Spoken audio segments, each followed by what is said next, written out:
ఉల్లిపాయ పకోడీ సూపర్ ఉంటుంది. Onion pakoda hotel style pakodi అన్నమాట.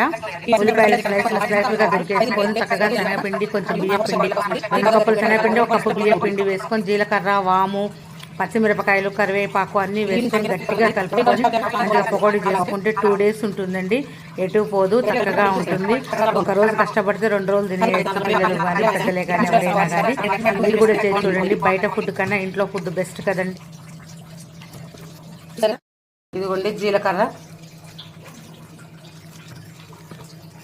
జీలకర్ర డైజెషన్కి మంచిది. శనగపిండి వాడుతున్నాం కాబట్టి మనం కొంచెం వాము ఇష్టపడేవాడు వాము కూడా వేసుకోవచ్చు. మా పిల్లలు తిరిగిన వాము వేయలే, జీలకర్ర వేసాను. Easy digestion. ఇట్లా కలిపేసుకొని మనం ఒక పావు గంట పక్కకు పెట్టుకోవాలండి. మూత పెట్టేసుకుంటే మంచిగా ఆ ఉప్పు, కారము, ఆ జీలకర్ర అంతా కూడా